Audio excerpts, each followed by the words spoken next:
프랑스의 루브르 박물관은 세계 3대 박물관으로 프랑스의 자존심이라 불릴 정도로 콧대가 높습니다. 왜냐하면 루브르 박물관은 다빈치의 모나리자, 밀로의 비너스 같은 작품도 루브르 박물가의 복원과 손에서 재탄생했기 때문이죠. 그런데 이런 루브르 문화재 복원팀이 갑자기 태도를 바꾸고 한국에게 애걸복걸하고 있다는데요. 심지어 한국의 작은 마을까지 방문하면서 이것을 달라고 난리라고 합니다. 과연 무슨 일인지 함께 알아보시죠. 대형 박물관, 바티칸 박물관과 함께 세계 3대 박물관으로 불리는 루브르는 고대 동방의 유물부터 그리스 로마 시대 조각 등등 예술사의 흐름을 파악할 수 있는 작품들이 많고, 명작이라 불리는 밀로의 비너스, 다빈치의 모나리자 등 총 38만 점의 예술작품을 소장하고 있습니다. 작품 한 개당 1초씩 본다고 가정해도 전체 작품을 한 번씩 보는 데만 2주일이 걸릴 정도라고 하는데요. 이 루브르 박물관이 더 유명한 것은 바로 낡고 손상된 예술품을 복원하는 복원실 때문입니다. 그런데 세계 박물관에서 문화재나 미술품을 복원할 때 사용하는 종이는 거의 대부분이 일본의 화지였는데요. 화지는 일본식 종이로 과거 고구려의 담증이 일본의 제작법을 전해준 것이 기원입니다. 화지는 당나무를 비롯해 삼지당나무나 안피나무 등 나무 껍질을 섬유 형태로 만들어 강물에 담근 후 불려서 대나무발로 걸러 만든다는 점에서 대한민국의 한지와 비슷한데요. 하지만 한지의 품질만큼은 따라잡을 수 없었습니다. 일본의 화지나 중국의 선지는 쌍발뜨기 기법을 사용하는데요. 쌍발뜨기 기법이란 손잡이가 두 개인 발로 종이를 뜨는 방식이죠. 이 방법은 종이를 뜨기에는 편한 대신 종이의 질은 떨어진다고 하는데요. 심지어 쌍발뜨기는 종이의 방향성까지 생겨버리기 때문에 잘 찢어진다는 단점까지 있습니다. 그런데 왜 그동안 화지보다 우수한 한지를 두고 일본의 종이를 택한 것일까요? 그건 바로 일본의 화지는 국가적으로 지원하고 로비도 서슴지 않고 적극적으로 홍보했기 때문입니다. 하지만 채택 당시에는 모르지만 종이의 품질은 시간이 지나면서 드러나게 됩니다.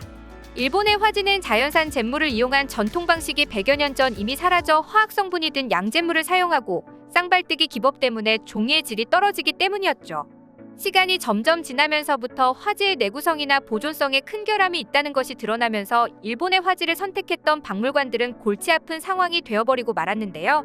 이런 이유로 많은 박물관들은 새로운 종이를 찾아 나서기 시작했습니다. 그렇게 고민을 하던 도중 많은 전문가들이 루브르 박물관의 문경 한지를 소개해 주었고, 이에 아리안 드라샤펠 루브르 박물관 소장이 직접 문경을 방문해 한지의 제조 과정을 배우러 온 것입니다. 이 박물관 소장은 한지를 살펴보자마자 지구상에 이런 종이가 있다니 라며 놀라움을 금치 못했다고 하죠. 지천년견 500, 비단은 500년을 가지만 종이는 1000년 간다는 말로 한지의 우수성을 단 6글자로 나타낸 말이 아닐까 싶은데요. 실제로 한지는 천연 소재임에도 절대 약하지 않고 그 견고함이 실제로 1000년 이상을 갑니다. 경주 불국사에서 발견된 세계에서 가장 오래된 기록물 무구정광대다란 이경만 봐도 그 사실을 충분히 알 수 있는데요. 게다가 통기성이 풍부하고 가볍다는 특징과 섬유 이외에 아무것도 섞지 않는 등 다른 종이와 원료와 제조 과정에서 많은 차이를 보입니다. 한지의 제조 과정은 먼저 주원료인 당나무를 거두고 껍질을 벗겨 백피를 만듭니다. 그리고 이걸 잿물로 증해한 뒤 물에 씻어 평평한 돌 위에 놓고 방망이를 두드리는데요. 그러고 난 뒤 해리한 섬유를 닭품과 함께 지통에 넣고 외발틀로 떠서 말리고 도침으로 마무리합니다. 그에 비해 양지는 주원료인 섬유 외에도 여러 가지 부가 원료를 섞어서 만들기도 하고 제조 과정에서 화학 처리를 하기도 하는데요. 이 때문에 양지는 최대 보존 기간이 200년 정도이지만 한지는 1000년을 버티는 것입니다. 이런 여러 가지 이유 때문에 루브르 박물관 측에서는 문경 한지를 주기적으로 찾는데요. 이렇게 점차 한지의 우수성이 알려짐과 동시에 또 한 번 반가운 소식이 들려왔습니다. 프랑스 루브르 박물관에서 열린 부르봉가의 역사 전시에서 전통 한지가 사용된 것입니다. 전시장에는 18세기 프랑스 풍속화가 장 오노레 프라고나로와 샤를 느모니에가 그린 프랑스 부르봉 왕가 18명의 파스텔 초상화가 걸렸습니다.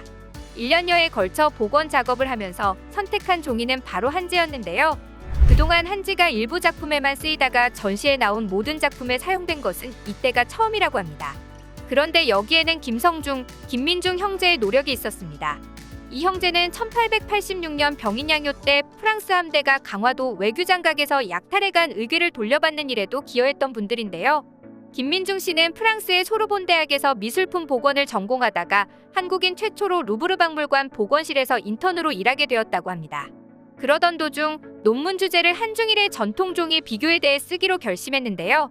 전통 한지는 외발뜨기 방식으로 제조해 가로 세로 동시에 뜨기 때문에 양쪽 방향이 모두 즐기다는 내용을 담은 논문을 루브르의 복원 담당 직원이 읽은 것입니다. 처음에 다른 직원들은 한국 사람이 한국 종이가 우수하다, 복원에 사용하자라는 말은 국수주의가 아니냐며 비판했는데요. 이에 김민중 씨는 수축 팽창률이나 노후화 등을 실험을 통해 수치로 입증시켰습니다. 그뿐만 아니라 유물을 원형대로 유지하려면 복원용 종이에 화학 성분이나 불순물이 섞여 있지 않아야 하는데요. 화학 성분이 든 양잿물을 이용하는 일본식 화재와는 달리 대한민국에는 자연산 잿물을 이용하는 노하우가 아직 남아있다는 것까지 알린 것이죠. 과학적으로 분석한 결과 한지가 확실히 우수하게 나오자 모두 납득을 할 수밖에 없었는데요. 얼마나 오래 유지할 수 있는지에 대한 연구성이 복원에 있어서는 가장 중요하기 때문에 많은 직원들이 일본의 화재에 속았다는 반응을 보이며 한국의 한지를 택하게 되었습니다. 그리고 한국의 한지를 선택한 것은 대성공이었다고 하는데요. 김민중 씨는 루브르 박물관 복원팀이 전통 한지로 복원한 결과에 완전한 만족감을 나타냈다라며 앞으로도 루브르 박물관 소장품의 보존 작업에 전통 한지가 사용될 계획이라고 밝혔습니다. 아마 박물관계에 마천격인 루브르가 한지를 적극적으로 사용하다 보니 나머지 박물관들도 따라 사용할 것이라 예상한다는데요. 이에 대해 김성중, 김민중 형제에게 한지를 세계적인 박물관이 사용한다니 뿌듯하지 않냐 물어보니 저는 반대로 생각한다. 외국에서 한지를 복원 작업에 사용해줘서 뿌듯한 게 아니라 우리 종이가 있기 때문에 그들의 문화재를 제대로 복원할 수 있으니 고마워해야 한다. 우리가 그들을 돕는 일이다 라고 답변했는데요. 정말 한지에 대한 자부심이 느껴지는 답변이 아닐 수 없습니다. 실제로 영국의 한 서재학자가 도서관에 보관된 한중일, 동아시아 세 나라의 책에 대해 쓴 글에서도 중국과 일본 책은 한쪽으로 휘어있는데 한국 책만 빳빳하게 서 있었다는 증언도 있듯이 아마 루브르 박물관도 오랜 시간 종이의 품질을 유지하기 위해 한지를 선택한 것을 후회하지 않을 것임은 물론 이러한 기술을 유지해온 한국에게 고마워해야 할 것입니다.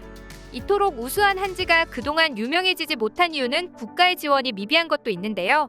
실제로 일본과 중국에서는 국가 차원에서 종이에 대한 지원이 이루어지기도 합니다. 많은 박물관에서 한지보다 우수성이 떨어지는 화지를 채택한 이유도 일본은 정부 차원에서 수십 개의 박물관과 체험관을 세우고 축제도 적극적으로 여는 등 화지를 알리는 데 일조하고 있는데요. 그뿐만 아니라 중국도 중국을 대표하는 종이, 선지의 공장은 국가에서 지원하거나 운영하는 경우가 많습니다. 그리고 선지를 만드는 기술을 무형문화유산으로 지정해 원료를 만드는 법을 철저히 국가 기밀로 유지하고 관리하죠. 이런 철저한 품질 관리를 통해 종이의 질을 높이고 있는데요. 이에 비해 대한민국에서 한지의 관심은 점점 떨어지고 있습니다.